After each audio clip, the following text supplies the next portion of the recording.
আমরা তো কাজ করছি না, আপনারা তো দেখতেই পাচ্ছেন আমরা কাজ করছি না। আমরা আমতলাতে যদি কাজ হয় তাহলে কাজ, আর আমতলাতে যদি কাজ না হয় তা না কাজ। আমরা এসছি অফিস, আমরা কোনো অফিসে যাই না, আমরা আমতলাতেই আজকে সারাদিন থাকবো। আমাদের প্রাতিষ্ঠানিক সুবিধা বহাল করতে হবে, আর যদি প্রাতিষ্ঠানিক সুবিধা বহাল না করতে সেন্ট্রালি ভাবে তাকে বন্ধ করে আসতে হবে। তাছাড়া আমরা রাজশাহী বাজারে চাকরি করি, আমরা প্রাতিষ্ঠানিক সুবিধা পাবো না, এ হতে পারে না।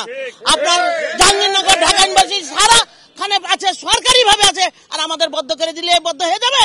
এটা আমরা মেনে নিব? আমরা কেউ মেনে নেব না, এটার আমরা ব্যবস্থা করেই ছাড়বো। যে কর্মসূচিতে চলমান পরিবেশ পরিস্থিতির কারণে বাড়তেও পারে, এটা অস্বাভাবিক কিছু না, বাড়তে পারে। দেখা যাক প্রশাসন কি করে, আমরা তো ছেড়ে দিব না। গতকাল রাত্রে প্রেস ব্রিফিং এর মাধ্যমে আপনারা আজকের যে কর্মসূচি ঘোষণা করেছি, আমাদের আন্দোলন পরিচালনার জন্য 6 সদস্য বিশিষ্ট স্ট্যান্ডিং কমিটি আছে, সেখান থেকে আমাদের এই আন্দোলনটা পরিচালিত হচ্ছে। এবং আজকে পূর্ণ দিবস কর্মবিরতি, এবং সেই স্টেটমেন্টে বলা আছে যে আজকের মধ্যে বিচার না হলে আগামী 22 তারিখ থেকে আমাদের আবারও কর্মসূচি আজকে হয়তো শেষ প্রায় ঘোষণা হবে।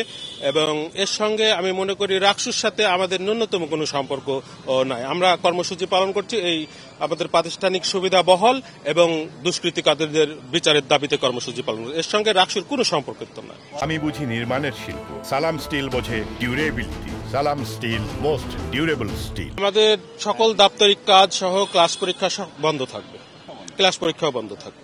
বিশ্ববিদ্যালয়ের সর্বোচ্চ দ্বিতীয় ব্যক্তি মাননীয় উপাচার্য মহোদয়কে শারীরিকভাবে লাঞ্ছিত করা, এটা ছাত্র শিক্ষকের সম্পর্কের মতো এখানে মনে হয়নি।